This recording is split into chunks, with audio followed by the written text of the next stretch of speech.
Close your eyes and imagine walking across a continent transformed, where ancient wisdom meets modern innovation, where 54 nations have become one, and where the vast wealth of Africa finally serves all its citizens. What if the cradle of humanity became humanity's greatest hope? What if the richest continent on earth was no longer the poorest? What if unity replaced division, abundance replaced scarcity, and peace replaced centuries of exploitation? Tonight, we invite you on an extraordinary journey through a transformed Africa of 2055, where the golden solar fields of the Sahel power cities from Cairo to Cape Town, where the beating heart of sub-Saharan Africa pulses with sustainable abundance, and where the foundation stones of Southern Africa support a continental civilization that has finally claimed its rightful place in the world.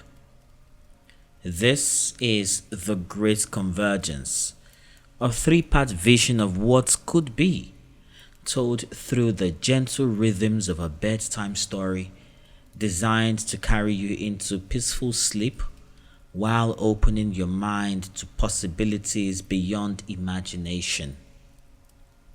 Let the worries of today dissolve like morning mists as we explore tomorrow's Africa together. Are you ready to dream of a continent united? Then, settle into your most comfortable position. Take a deep, slow breath, and let us begin this journey to the Africa that could be.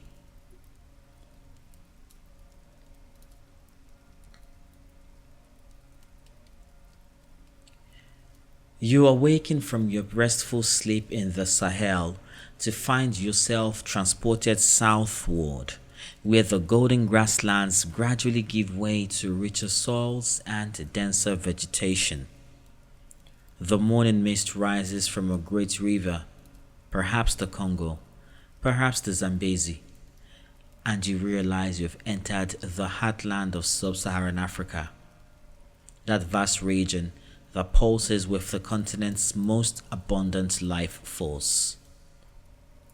Here in this imagined year, where Africa has become one unified republic, you witness the transformation of a region that was always rich but had never been allowed to develop its potential fully. The Democratic Republic of Congo alone has abundant natural resources including copper, cobalt, lithium, oil, and gold, with many of its minerals needed for the energy transition that has revolutionized the world. You walk along a path that follows the river's meandering course, and the first thing you notice is the sound. Not the harsh mechanical noise of extractive industries, but the gentle hum of sustainable development. Solar-powered water purification plants work quietly along the river bank, their clean technology ensuring that the waters that have always been the lifeblood of Africa remain pure for future generations.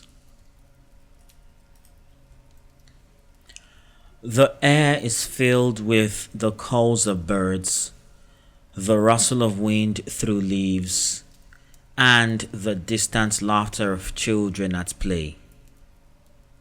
This is sub-Saharan Africa, as it was always meant to be: abundant, thriving, and fully in control of its own destiny.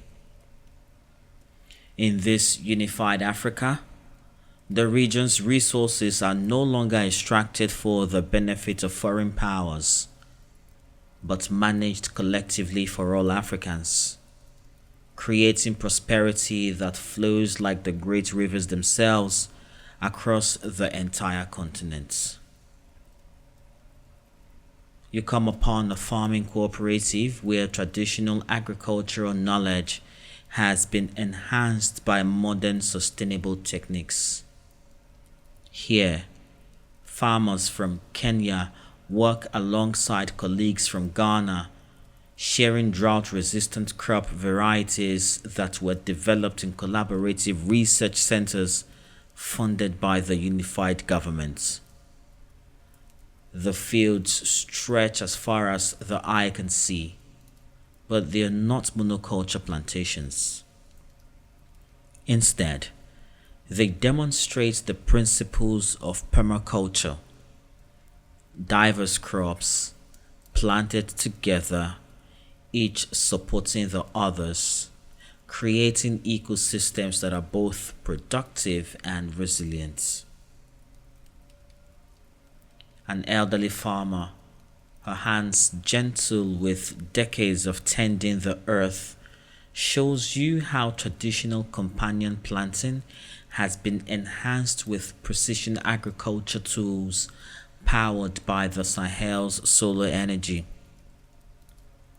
The data from soil sensors is analyzed by supercomputers in South Africa, while the irrigation systems are managed using ancient water conservation techniques refined over generations.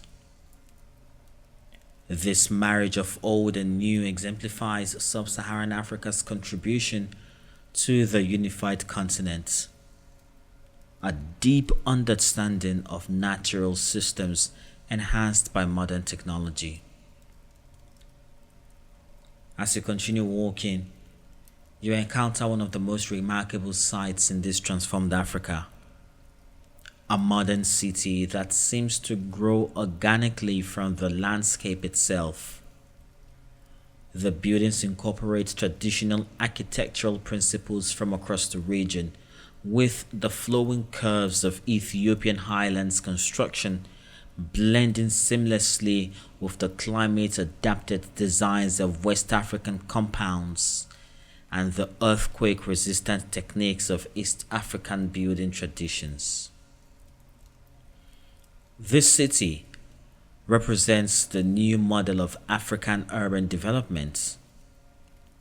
Instead of copying Western city designs that were never suited to tropical climates, the unified continent's urban planners drew from the deep well of indigenous knowledge about how to build in harmony with nature. The result is breathtaking.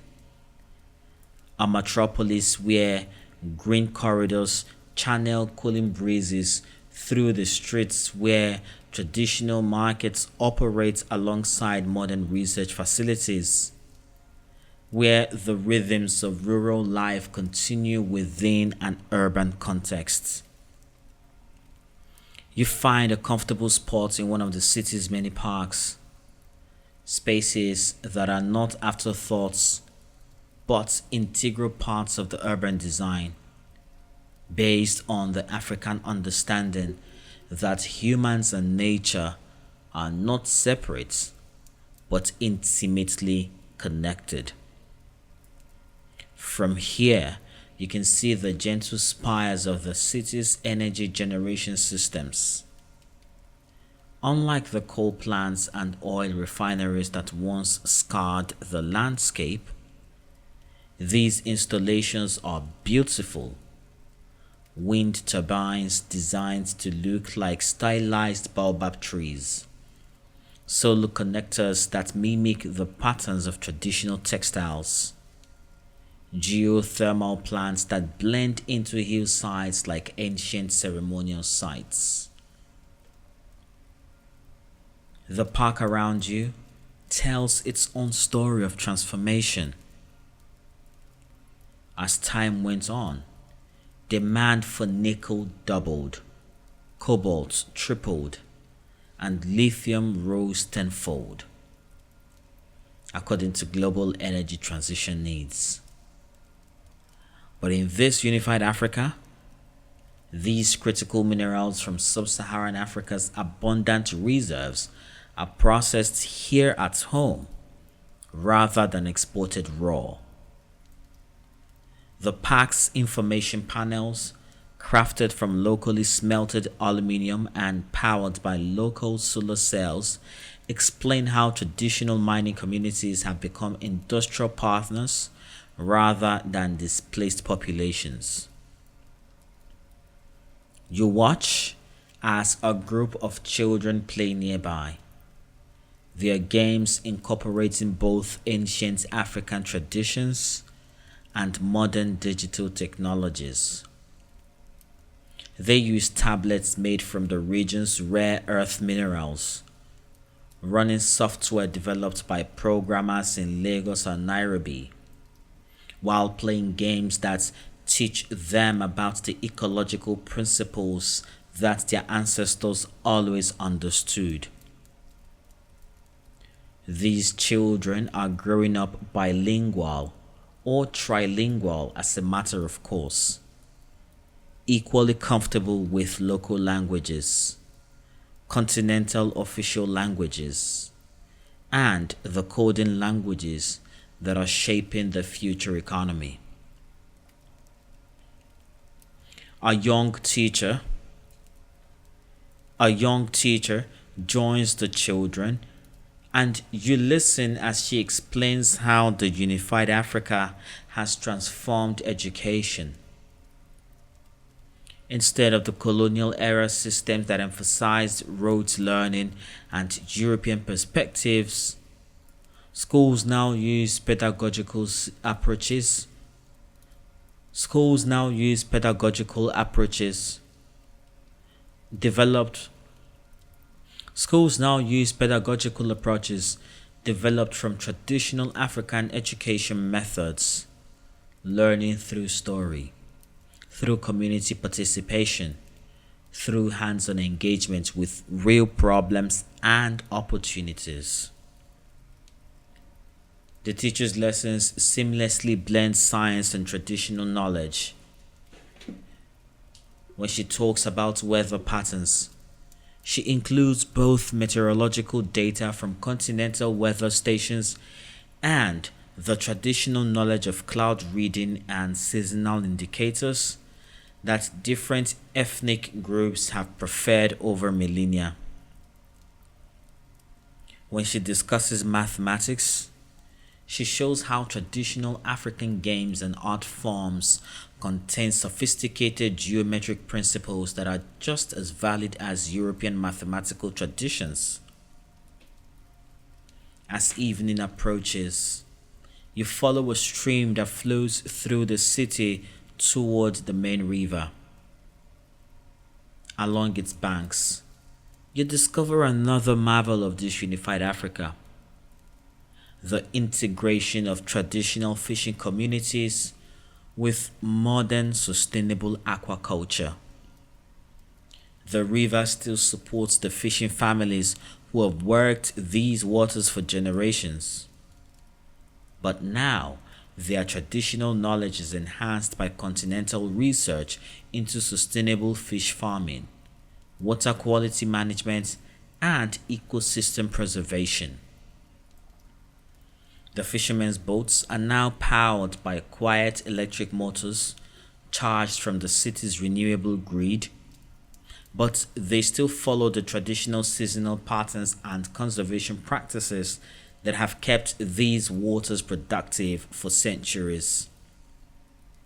The fish markets buzz with activity, but now they are connected by digital networks to restaurants and food distributors across the continent, ensuring that local fishing families receive fair prices for their sustainable practices. You sit on a pier as the sun begins to set, painting the river in shades of gold and crimson. The water is clean, cleaner than it has been in decades, thanks to the unified government's massive investments in water treatment and industrial cleanup.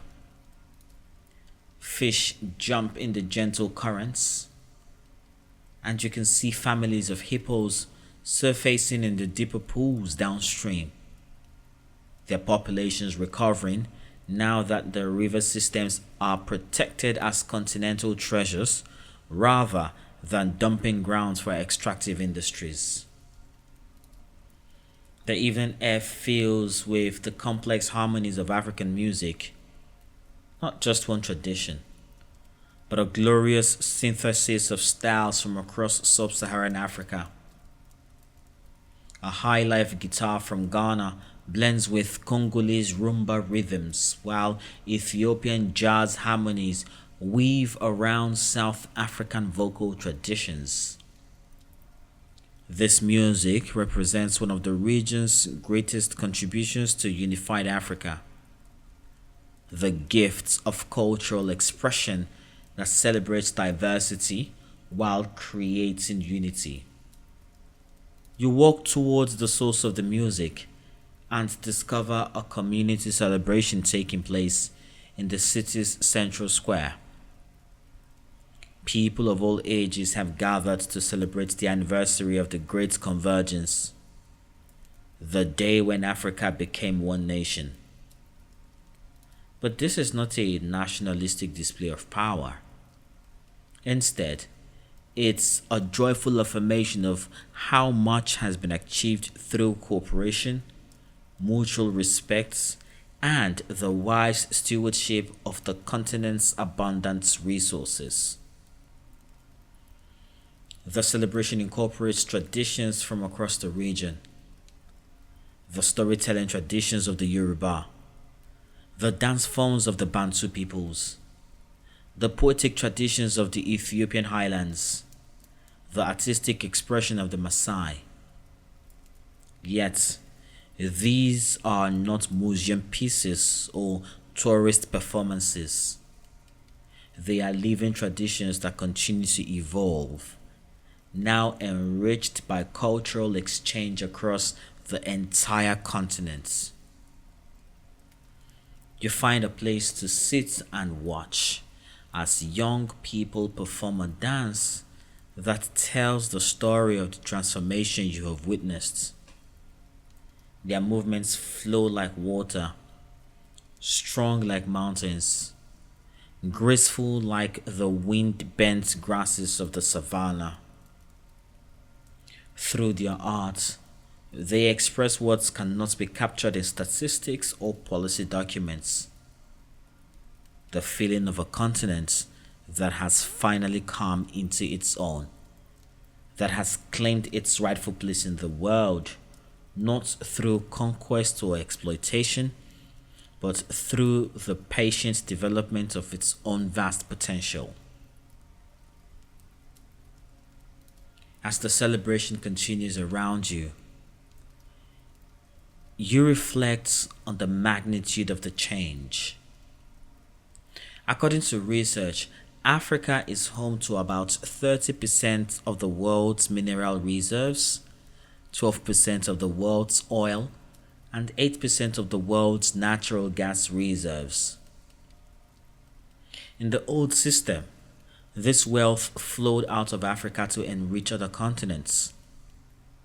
But in this unified nation, those same resources have become the foundation for African prosperity. The cobalt from the Congo now powers batteries manufactured in Moroccan factories using lithium from Zimbabwe and rare earth elements from South Africa. The oil and gas reserves support chemical industries that produce fertilizers for African farmers and plastics that are processed into goods sold in African markets.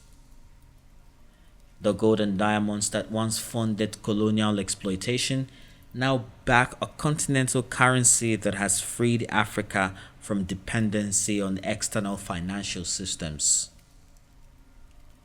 Yet, the transformation goes far deeper than economics. You watch a group of elderly people sharing stories with young listeners, and you understand that sub-Saharan Africa's greatest contribution to the unified continent is not its mineral wealth, but its social wealth. The complex kinship systems, the traditions of collective decision-making, the deep understanding of how communities can work together for mutual benefits. These social technologies have been scaled up to continental level. The Unified Africa's governments incorporates traditional consensus building processes alongside modern democratic institutions.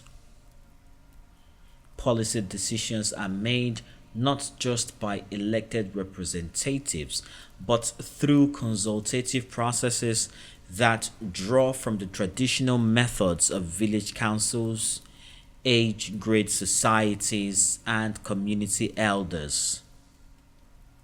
The result is governance that is both efficient and legitimate, both modern and rooted in African values. A cool evening breeze begins to blow from the river, carrying with it the scent of night's blooming flowers and the distant sound of drums.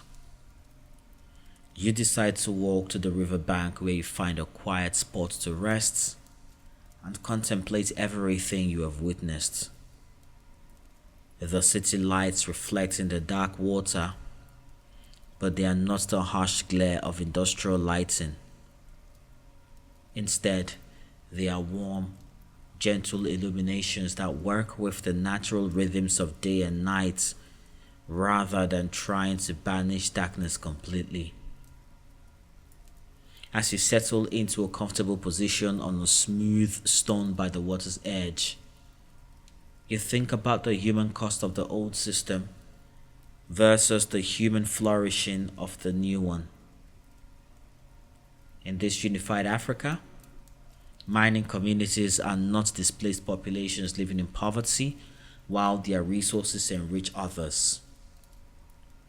They are partners in sustainable development, sharing in the profits from their resources while maintaining their cultural connections to the land.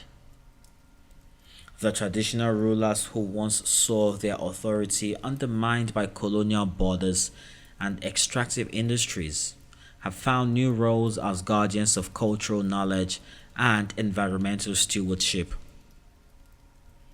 They work alongside elected officials and technical experts to ensure that development projects respect both ecological limits and cultural values.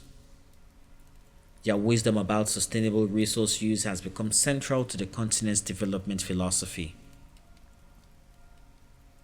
You close your eyes and listen to the night sounds, the gentle splash of water against stone, the calls of night birds, the distant music from the continuing celebration. In these peaceful moments, you understand that sub-Saharan Africa's contribution to the unified continent extends beyond resources and culture to something even more fundamental: a different way of understanding prosperity itself. In this region, where extended families traditionally share resources, where community welfare takes precedence over individual accumulation, where wealth is measured not just in material possessions but in relationships and social harmony, the unified Africa has found an alternative to the destructive capitalism that has characterized global development. This is not a rejection of progress or technology, but a different path to prosperity, one that creates abundance for everyone rather than extreme wealth for a few. The sound of water flowing past begins to synchronize with your breathing, and you feel yourself entering a state of deep relaxation. In your mind's eye, you see the invincible networks that connect this region to every part of the continent. The high-speed rail lines that carry both goods and people, the fiber optic cables that enable instant communication, the electrical grids that share renewable energy across thousands of miles. But more than physical infrastructure, you perceive the networks of relationship and mutual support that make the unified continent possible. The mining engineer from Botswana who shares expertise with colleagues in Mali, the software developer from Kenya who creates applications used by farmers in Senegal, the traditional healer from Tanzania whose medicinal plant knowledge contributes to pharmaceutical research in Egypt, the musician from Nigeria whose rhythms inspire artists in Morocco. These connections represent the true miracle of the unified Africa, not the elimination of diversity, but its celebration and mutual enrichment. Each region contributes its unique gifts while benefiting from the gifts of all others.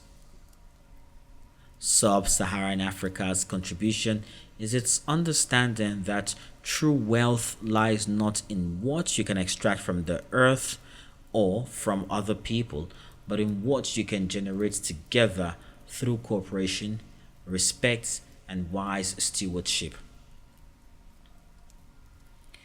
As sleep begins to claim you, you are filled with gratitude for this vision of possibility.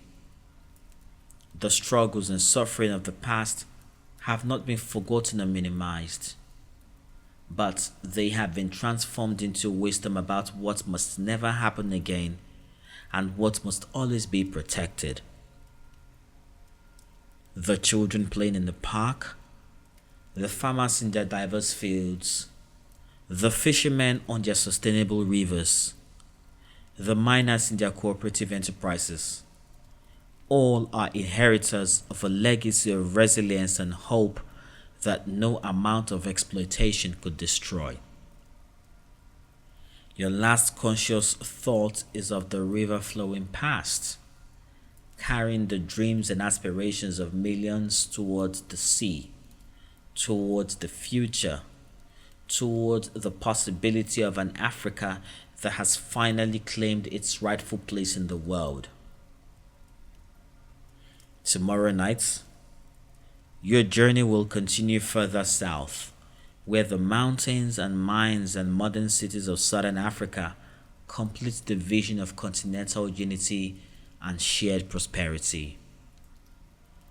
But for now, rest here in the heart of sub-Saharan Africa, where the rivers run clean and the cities grow like gardens, where traditional wisdom guides modern development, and where the beating heart of the continent pumps life and hope to every corner of the unified nation.